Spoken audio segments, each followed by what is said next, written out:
அன்பான குமரி மாந்திரிக ஜோதி நேயர்களை உங்கள் அனைவருக்கும் என் இந்திய வணக்கத்தை தெரிவித்துக் கொள்கின்றேன். நம்ம இன்னைக்கு பார்க்கக்கூடிய பதிவு என்னன்னு பார்த்தீங்கன்னா, ஒரே ஒரு எலுமிச்சம்பழத்தை வைத்து ஒரு எதிரியை நாம் பைத்தியமாக்க முடியுமா? கண்டிப்பா முடியும். அதற்கான விஷயம் தான் நம்ம பார்க்க போறோம். எதற்கு இந்த பதிவுன்னு பார்த்தீங்கன்னா, பல பேர் இந்த எதிரி பிரச்சனையினால பல குழப்பத்துக்கு ஆளாகி கஷ்டப்பட்டு துன்பப்பட்டு அவங்க படக்கூடிய வேதனையை வெளியே சொல்லவே முடியாது. அந்த மாதிரிப்பட்ட வேதனைகள்ல நிறைய பேர் குடிச்சிட்டு இருக்காங்க. ஏன்னா திக்கற்றவருக்கு தெய்வம் தான் துணை. இந்த மாதிரி அவங்களுக்கு காப்பாத்துக்கு பேக்ரவுண்ட்ல யாருமே இருக்க மாட்டாங்க. அப்படிப்பட்ட ஒரு சூழ்நிலை பல நபர்கள் இன்னும் அவ்வளவுக்கு அனுபவிச்சுட்டு இருக்காங்க.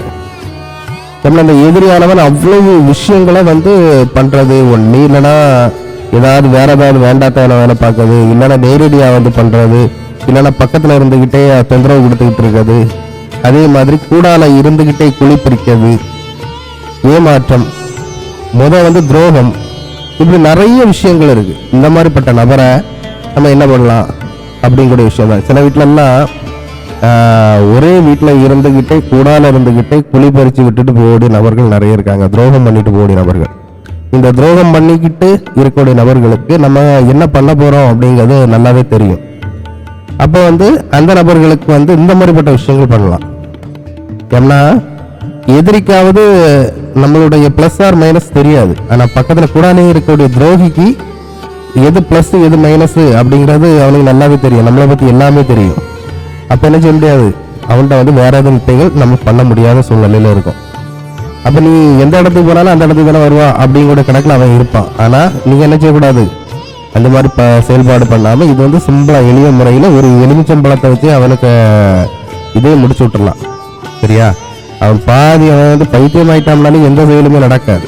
பைத்தியம்னா தெரு தெருவா அலையுடைய சூழ்நிலை வரதுக்கான வாய்ப்பு அதிகமா இருக்கு. சரியா? எதுக்கு இந்த பதிவு அப்படின்னா, இந்த மாதிரிப்பட்ட விஷயத்துக்கு ஏன்னா எதிரி பாதிப்புனால நிறைய பேர் கஷ்டப்படுறாங்க. இப்ப சும்மா இருக்க விட மாட்டான். வீட்டுல பக்கத்துல நிம்மதியா இருக்க விட மாட்டான். ஏதாவது குடச்சம் பண்ணிக்கிட்டே இருப்பான். ஒரு ஆபீஸுக்கு போனா ஆபீஸ்ல நிம்மதியா வேலை செய்ய விட மாட்டான். இவனை வச்சு அவனும் அப்படியே அப்படியே ஒரு டீமா இருப்பாங்க. ஒரு பாவம் ஏதாவது ஒண்ணு ஒத்தையா மாட்டிட்டுனா அவனை வச்சு செய்யுது. எங்கேயாவது இந்த பைசாவை கொடுத்து விட்டு திரும்ப போய் கேட்டா எதிரி ஆயிரும். இப்படி நிறைய விதவிதமான எதிரிகள் நிறைய பேர் இருக்கான். அப்போ அந்த மாதிரிப்பட்ட காரியத்தை பண்ணுங்க. ஆனா சும்மா 2 நாள் சண்டை, அவன் என்ன பார்த்து முறைச்சு பார்த்துட்டு போயிட்டான், இல்ல வேற ஏதாவது பிரச்சனைக்காண்டி என்ன செய்யாங்க, பயன்படுத்தாதுங்க. ஏன்னா இதனுடைய பாதிப்புகள் அவ்வளவு தூரம் இருக்கும். இது சும்மா அந்த விளையாட்டு காரியங்கள் கிடையாது. நிறைய பேருக்கு ஏதோ விளையாட்டு விஷயங்கள் அங்க ஆகிப்போச்சு. அப்படி கிடையாது. அதுக்காக தான் என்ன செய்ய சொன்னது, திரும்ப திரும்ப தேவையில்லாத விஷயத்துக்கு பயன்படுத்தாதுங்க. தேவையில்லாத காரியத்துக்காக நீங்க இதெல்லாம் உபயோகிக்காதுங்க. பேச முடிஞ்ச அளவுக்கு பேசுங்க. பேசி பேசி பேசி பேசி அதுக்கு முறைக்கும் அவன் கேட்கல. நம்மள அவ்வளவு தூரம் பண்றான். நம்மள நிம்மதியா இருக்க விட மாட்டாங்க. அவன் இன்னைக்கு இருந்தாலே நமக்கு பிரச்சனையா தான் இருக்கு. நம்மளை வாழவே விட மாட்டாங்க. எனக்கு வாழ்க்கையே இவனால அழியுது அப்படின்னா சூழ்நிலைகள் மட்டும் வந்தா இதை பயன்படுத்துங்க. இல்லாம ஏதோ ஒரு காரியத்துக்காக இதை பயன்படுத்தாதுங்க. சரிங்களா? அதே மாதிரி நம்ம வீடியோவை பார்க்கும்போது முழுமையா பாருங்க. வீடியோவை ஸ்கிப் பண்ணி பார்க்குறதோ இல்லை லாஸ்ட் தான் அவரு சொல்லுவாரு அப்படின்னு பார்க்கறது அப்படிலாம் கிடையாது. நான் திடீர்ந்தாலும் லாஸ்ட்டும் சொல்லுவேன், திடீர்ந்தாலும் முதல்லையும் சொல்லுவேன். என்ன சில பேர் அந்த மந்திரத்தை மட்டும் வச்சுக்கிட்டு நம்ம அப்படிலாம் கிடையாது. ஒவ்வொரு அனுபவங்களும் ஒவ்வொரு விஷயங்களையும் சொல்லி நம்ம சொன்னதுக்கு காரணமே ஏதோ விஷயங்கள் நீங்க மாட்டிக்கிடக்கூடாது. ஏன்னா நீங்க இன்னைக்கு எல்லாரும் ஒரு பெரிய மாதிரிகளான கிடையாது. ஏன்னா சிறு சிறு விஷயங்கள் பண்ணக்கூடிய நபர்கள் நிறைய பேர் இருக்காங்க. சாதாரண மக்கள் பிரச்சனைகளால பார்க்கக்கூடிய வீடியோ பார்க்கக்கூடியவங்க நிறைய பேர் இருக்காங்க. அப்போ ஏதோ ஒரு விஷயத்துல போய் நீங்க மாட்டிக்க கூடாது அப்படிங்கிறத நம்ம அவ்வளவு தூரம் எக்ஸ்பிளைன் பண்றது.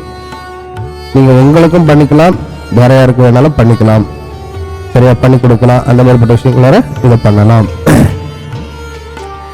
சரி, நம்ம இன்னைக்குள்ள அந்த முழுமையான பதிவுக்குள்ள போயிடுவோம். இதுக்கு தேவைப்படக்கூடிய பொருள் என்னன்னு பார்த்தீங்கன்னா, ஒரு எலுமிச்சம்பழமும் ஒரு 5 கிராம்பு தான் வேணும். சரியா? இது என்னைக்கு பண்ணணும்னு பார்த்தீங்கன்னா, ஒரு அமாவாசை இரவு எடுத்துடுங்க. அன்னைக்கு ஒரு எலுமிச்சம்பழத்தை எடுத்து அதில் என்ன செய்யுங்கன்னா, அந்த நபர் எந்த நபர் நமக்கு பிரச்சனையா இருக்காரோ அந்த நபரின் தாயார் பெயர் போட்டு அதுக்கு கீழே என்ன செய்றீங்க, அந்த நபருடைய பெயர் எழுதுங்க. எழுதிக்கிட்டு சுத்தி 5 கிராம்பு என்ன செய்யுங்க, அதில் குத்தி வைங்க. சுத்தி அந்த கிராம்பு சுத்தி 5 கிராம்பு, சரியா? குத்தி வச்சுக்கிட்டு நீங்க என்ன செய்யணும், நான் சொல்லக்கூடிய மந்திரத்தை உச்சரிக்கணும். எத்தனை நேரம் உச்சரிக்கணும்? ஒரு 101 தடவை நீங்க உச்சரிக்கணும். 101 தடவை உச்சரிக்கணும். அதுல எதை வச்சு நீங்க எழுதணும்னு பாத்தீங்கன்னா, பேர் எதை வச்சு எழுதுவீங்க? வீட்டுல கறி கொட்டை இருக்கல, கறி கொட்டை. கறி கொட்டைன்னா வீட்டு அடுப்புல எரிஞ்ச கறி துண்டு இருக்கும் தெரியுமா? இந்த கறி துண்டை பொடியாக்கணும், நல்லா தேய்ச்சி பொடியாக்கணும். பொடியாக்கி இல்லைன்னா அந்த கறி துண்டை கூர்மையாக்கணும். தேய்ச்சி கூர்மையாக்கிட்டு பென்சில் மாதிரி அழகா வரும். அதை வச்சுதான் நீங்க என்ன செய்யணும், இந்த எலுமிச்சம்பழத்துல எழுதணும். நிறம் வந்து கருப்பாகணும். அப்ப எண்ணெய் ஏதாவது ஒண்ணு அதுல மிக்ஸ் பண்ணிக்கலாம், சரியா? இல்ல பவுடர் ஆக்கிட்டு நீங்க வந்து என்ன செய்யலாம், ஒரு ஈக்கு எடுத்து அதுல கொஞ்சம் எண்ணெய் விட்டு மை போல பதத்துக்கு வரும், அதை வச்சு எழுதலாம். இல்ல அப்படின்னா கறி கொட்டையை அழகா என்ன செய்யலாம், கூர்மையாக்கிட்டு பென்சில் மாதிரி வச்சு நீங்க எழுதலாம். தாயார் பேர், அந்த நபர் பேர் போடுறீங்க. அதுக்கு மேல என்ன செய்றீங்க, அந்த கிராம்பை வச்சு ஊனி விடுறீங்க. கிராம்பை நல்லா குத்தி விடுறீங்க. நல்ல கிராம்பா இருக்கணும், சும்மா அந்த மொட்டு இல்லாத கிராம்பு யூஸ் பண்ணக்கூடாது. நல்ல கிராம்பை வச்சு 5 கிராம்பு நீங்க ஊதிக்கிட்டு அமாவாசை அன்னைக்கு நைட்டு நான் சொல்லக்கூடிய மந்திரத்தை 101 தடவை நீங்க சொல்ல போறீங்க, சரியா?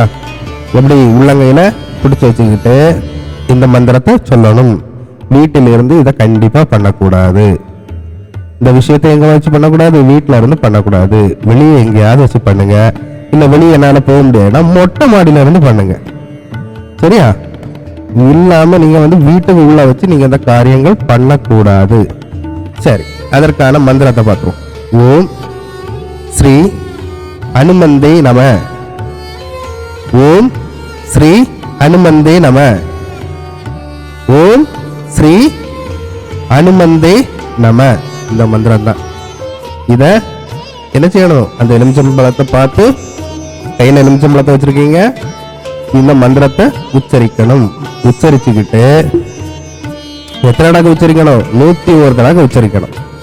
உச்சரிச்சுக்கிட்டு அந்த இரவு, அமாவாசை இரவே நீங்க என்ன செய்யறீங்க, நேர ஓடக்கூடிய வாய்க்கால் தண்ணி, எங்கேயாவது உடம்புல ஆறு இல்லைன்னா வாய்க்கால், இப்படி ஏதாவது ஒரு இடத்துல என்ன செய்யுங்க, போட்டுடலாம். இன்னும் சாக்கடையில போட்டாலும் ஒன்றும் இல்லை, சரியா? ஓடக்கூடிய தண்ணியில நீங்க என்ன செய்யுங்க, கொண்டு விட்டு விட வேண்டும். விட்டு விட்டு திரும்பி பார்க்காம நேரா வந்து வீட்டுல கை கால் கழுவிட்டு உள்ள வந்து படுத்துக்கிடுங்க. இது பண்ணின கொஞ்ச நாள் கூட ஆகாது. இது பண்ணி மேக்சிமம் உங்களுக்கு வந்து 3 நாள்லயே அங்க மாற்றம் ஆரம்பிச்சிடும். நீங்க எதை நினைச்சு நீங்க பண்ணீங்களோ அந்த காரியம் அங்க அவனுக்கு அடிவிடும். அந்த நபருக்கு அந்த காரியம் அடிவிடும். அவன் வந்து பைத்தியமாவதற்கான சூழ்நிலை உருவாகும். ரொம்ப ரொம்ப ரொம்ப எளிய முறை, ஆனா வந்து ரொம்ப பவர்ஃபுல், சரிங்களா? நான் கொடுக்குற முறைகள்லாம் ரொம்ப எளிமையா எல்லாரும் பண்ண மாதிரி தான் இருக்கும், ஆனா ரொம்ப ரொம்ப பவர்ஃபுல்லா இருக்கும், சரியா? அதனால இதை வந்து சாதாரண நபர்கள் பண்ணும்போது யோசிச்சு பண்ணுங்க. இது என்னன்னா பாவங்கள் அதிகமா உங்களுக்கு வந்து சேரும் நீங்க தேவையில்லாத விஷயத்துக்கு பண்ணும்போது. அதுக்காண்டிதான் நம்ம வந்து முன்னோர்கள் நிறைய விஷயத்த மறைச்சு வச்சாங்க. சிம்பிளா அப்படி சின்ன சின்ன விஷயங்கள்லயே எதிரியெல்லாம் சோழி முடிச்சுட்டு போயிடலாம். எல்லாரும் இந்த விஷயத்தெல்லாம் எடுத்து தேவையில்லாததுக்கெல்லாம் பண்ண ஆரம்பிச்சிருவாங்கதான் முன்னோர்கள் நிறைய விஷயத்த மறைச்சு வச்சாங்க. அதனாலதான் இன்னைக்கு ஒவ்வொருத்தட்டையா போய் அவனுக்கு அதை பண்ணணும் இவனுக்கு இதை பண்ணணும் அப்படின்னு சூழ்நிலை உங்களுக்கு உருவாகி போச்சு.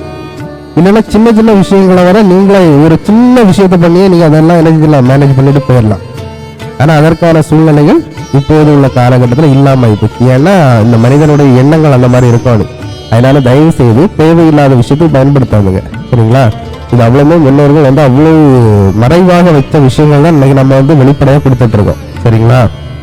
சரியா பயன்படுத்துங்க. எப்படி பண்ணணுங்கிற விஷயங்கள்லாம் ஏற்கனவே நான் சொல்லியிருக்கேன். ஒரு எலுமிச்சம்பழம், 5 கிராம்பு, அமாவாசை நாள் என்ன செய்யணும், அதை வந்து அதில் வந்து கறி கொட்டையால நீங்க என்ன செய்யணும், தாயார் பேரு, அந்த நபர் எதிரி பேரு எழுதி மேல என்ன செய்றீங்க, அந்த கிராம்பு குத்துறீங்க. குத்தி முடிச்சுக்கிட்டு என்ன செய்றீங்க, சொல்லக்கூடிய மந்திரத்தை 101 தடவை சொல்லி என்ன செய்றீங்க, வாய்க்கால்லையும் சாக்கடையில எங்கேயா கொண்டு ஓடக்கூடிய நீர்ல கொண்டு போட்டுக்கிட்டு வீட்டுக்கு வந்து கை கால் கழுவிட்டு நீங்க படுத்துட்டு இருக்கீங்க. இதுதான் விஷயம், சரியா? ரொம்ப எளிமையான முறை தான். பயன்படுத்துங்க. நம்ம சேனலை மறக்காம சப்ஸ்கிரைப் பண்ணுங்க, லைக் பண்ணுங்க, ஷேர் பண்ணுங்க. யாராவது இந்த எதிரி பாதிப்புல இருந்தாங்கன்னா இந்த விஷயத்த பண்ண சொல்லி இந்த வீடியோவை ஷேர் பண்ணி விடுங்க. சரிங்களா நண்பர்களே? மிக்க நன்றி.